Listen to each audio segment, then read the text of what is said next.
ইয়াৰ পাছতে চতুৰ্থ স্কন্ধৰ আছে উত্তানপাদ ৰজাৰ কাহিনী, ধ্ৰুৱৰ চৰিত্ৰ।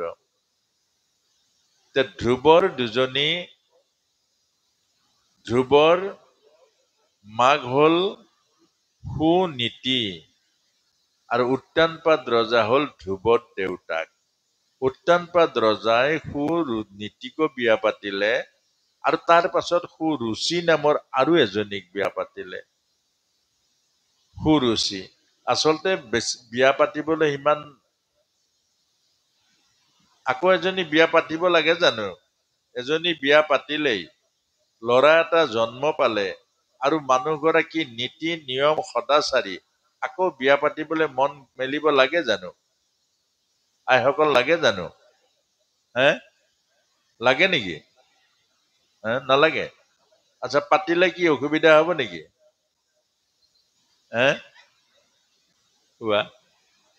আপোনাসবকে সুধিছো, এইটো বাপসকলক সুধিব নোৱাৰে নে? পাতিলে অসুবিধা হব নেকি? নামাতে। আই মাতৃসকলৰ চিন্তা হল মানুহটোৱে আৰু বিয়া পাতিব নেকি? এইটো বৰ ডাঙৰ চিন্তা। আকৌ বহুতৰ একেবাৰে ডায়েবেটিছ, হাই প্ৰেছাৰ হৈ যায়। অকল চিন্তা হল মোৰ মানুহটোৱে। এগৰাকী আইৰ কাহিনী এটা কৈছো, যে সেইগৰাকী আইক ডক্তৰে কলে যে তোমাৰ আৰু আয়ুস নাই, ব্লাড কেঞ্চাৰ হৈ গল, গোটেই ব্লাড মানে নষ্ট হৈ গল, তোমাৰ বেছি দিন আৰু জীয়াই নাথাকা, কৈ দিলে ডক্তৰে। এতিয়া মানুহগৰাকীৰ বেমাৰৰ চিন্তা নাই, এটাই চিন্তা, মোৰ মানুহটোৱে আকৌ বিয়া পাতিব নেকি? অকল এইটো চিন্তা, মোৰ মানুহজনে আকৌ বিয়া পাতিব নেকি? এই চিন্তাত থাকি থাকি থাকি এদিন গিৰিয়েকক মাতি আনিলে, ওচৰত বহিলে, কলে যে কওনে নকওঁ? কওনে? শুনিছেনে? লটংপটংকে কথা কলে কবলৈ মন নাযায় আকৌ। এতিয়া কলে হেৰি নহয়, কথা এটা সুধো। বোলে সোধা আকৌ। মই মৰিলে আপুনি কি কৰিব? কি কথা কৈছা? ইমান অমংগলীয়া কথা নকবাচোন।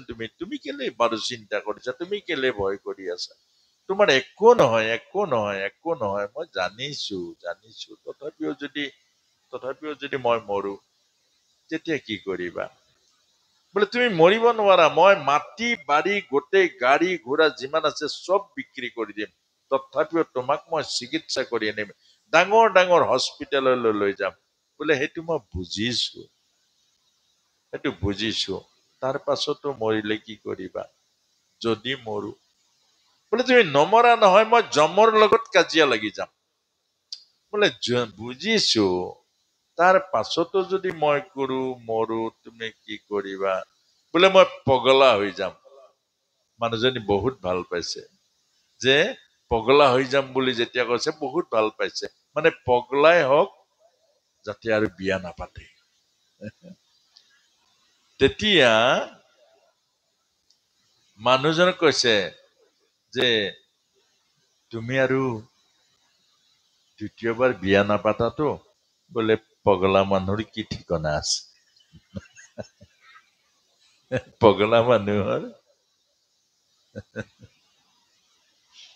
এই কথাটোকে কৈছে, এই কথাটো। অৰ্থাৎ উত্তানপাদ ৰজাই বিয়া পাতিব নালাগিছিল আৰু লাগিছিল, বাৰু ঠিক আছে, পাতিলে।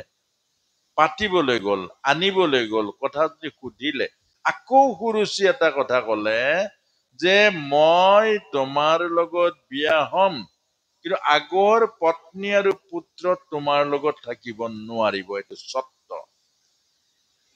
চৰ্ত দিলে, তোমাৰ আগৰ পত্নী আৰু পুত্ৰ তোমাৰ লগত থাকিব নোৱাৰিব, ৰাজপ্ৰসাদত থাকিব নোৱাৰিব, চোৱা পাতনিত ঠাই দিব লাগিব।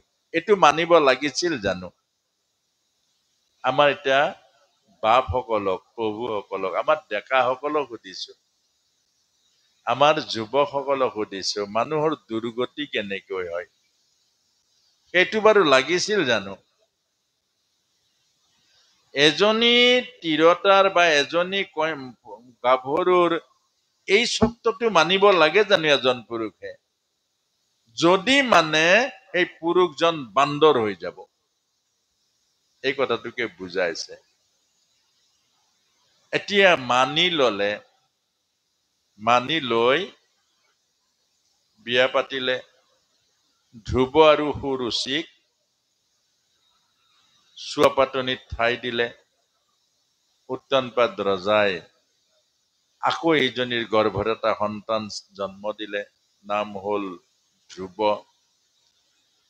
তাৰ পাছতে এদিন নাম হল উত্তম।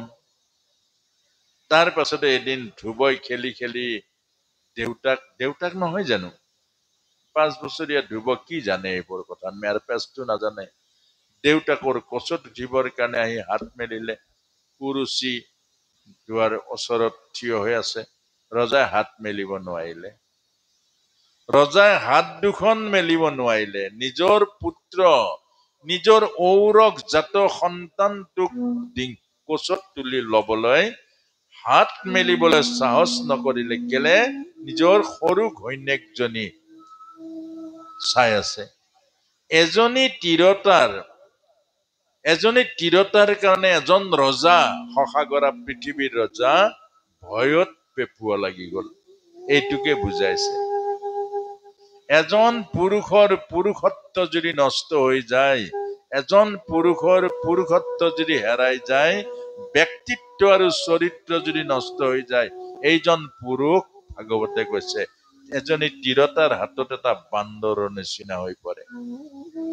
নিজৰ পত্নীয়ে যদি কয় যে তোমাৰ মাৰ লগত থাকা নে মোৰ লগত থাকা, যদি মাৰ লগত থাকা মই যাওঁ, আৰু যদি মোৰ লগত থাকিবলৈ বোলা ভাড়া ঘৰলৈ যাওঁ।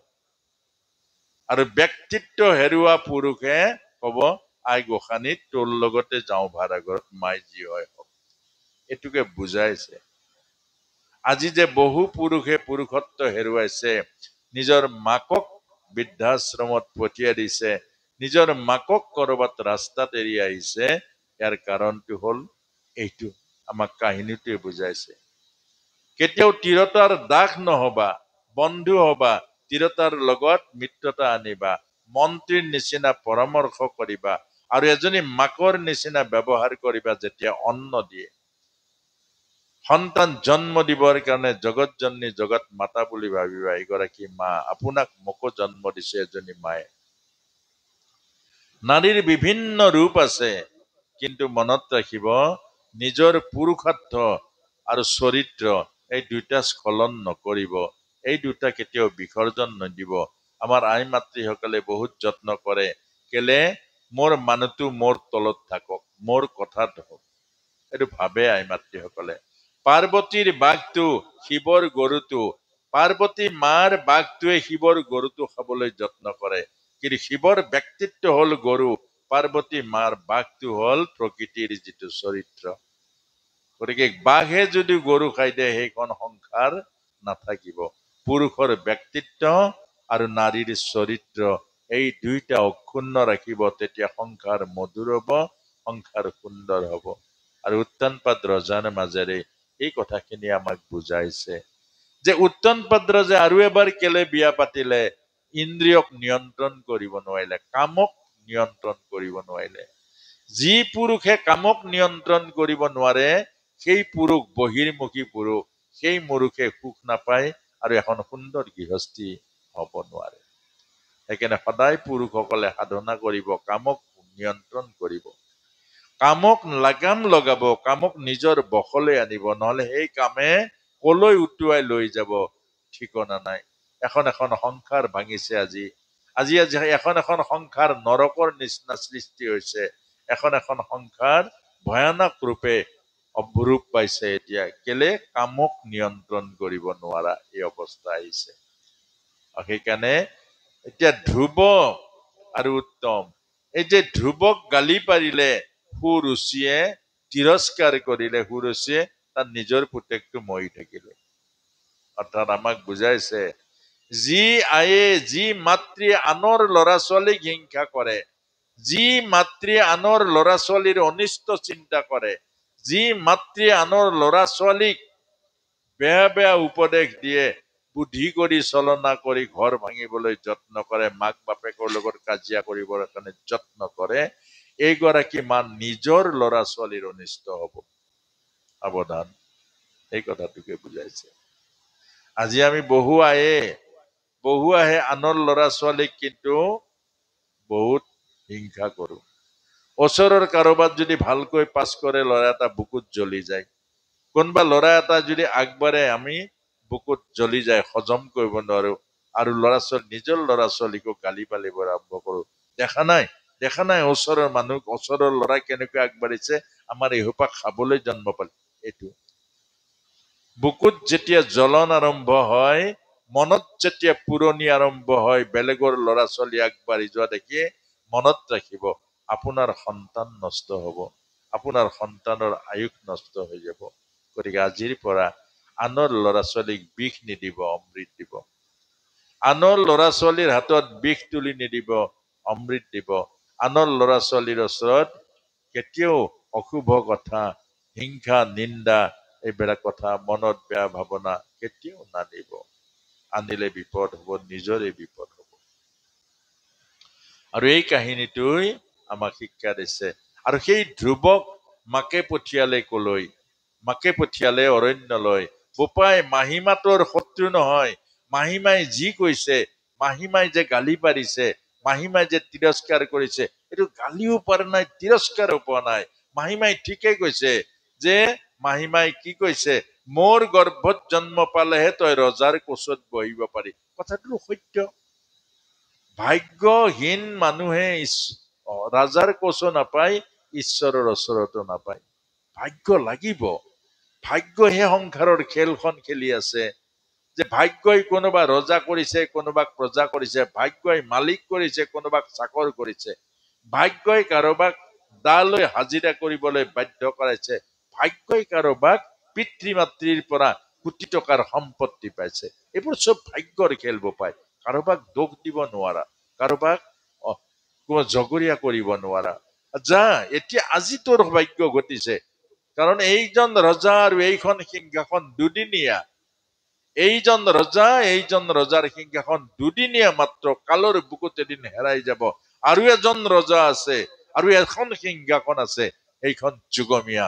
কাহানিও কাল মায়াই পৃথিৱীৰ কোনো শক্তিয়ে নষ্ট কৰিব নোৱাৰে। সেইখন সিংহাসন, সেইজন ৰজাক পাবৰ কাৰণে যা অৰণ্যলৈ। ধ্ৰুৱক পঠিয়াই দিলে। বাটত নাৰদ মুনি আহি দেখা কৰিলে, আৰু তাৰ পাছতে ধ্ৰুৱক পৰীক্ষা কৰিলে, আৰু ধ্ৰুৱক মহামন্ত্ৰ দি ধ্ৰুৱ লোক পোৱাই দিলে। আজিও ধ্ৰুৱ লোকত জিলিকি আছে ধ্ৰুৱ। ইয়া মাক গৰু, একে কৈছে মাতৃ গুৰু, ইয়া আদ্য গুৰু পিতৃ মাতৃ। অৰ্থাৎ মাকেও জীৱনৰ পথ প্ৰদৰ্শন কৰে, মাকে জীৱনৰ পৰম সত্যক দৰ্শন কৰে। এজনী মাক এনেকুৱা মাক হব লাগে। এজনী মাক সন্তানৰ জীৱনদায়িনী হব লাগে। সন্তানক ঈশ্বৰৰ কোলাত পাবৰ কাৰণে, ঈশ্বৰৰ বুকুৰ মৰম পাবৰ কাৰণে উপযুক্ত কৰি তোলে। সেইকাৰণে স্বামী বিবেকানন্দই কৈছে, মোক এজনী ভাল মা দিয়া, মই তোমালোকক এটা ভাল জাতি দিম। মাতৃসকলেও এইখিনি বুজিব লাগিব। এইখিনি কথাৰ কাৰণে আজি লখিমপুৰৰ পৰা ইয়ালৈকে আহিছো। এইখিনি কথাৰ কাৰণে আজি ইয়াতে পথাৰৰ মাজত পেণ্ডেল দি ভাগৱত যে পাতিছে, পথাৰৰ মাজত এটা পেণ্ডেল দি ভাগৱত পতা, এই দুৰ্দান্ত সাহস। শ নামঘৰ আছে, নামঘৰ বিলাকত পাতিবলৈ সাহস কৰে জানো?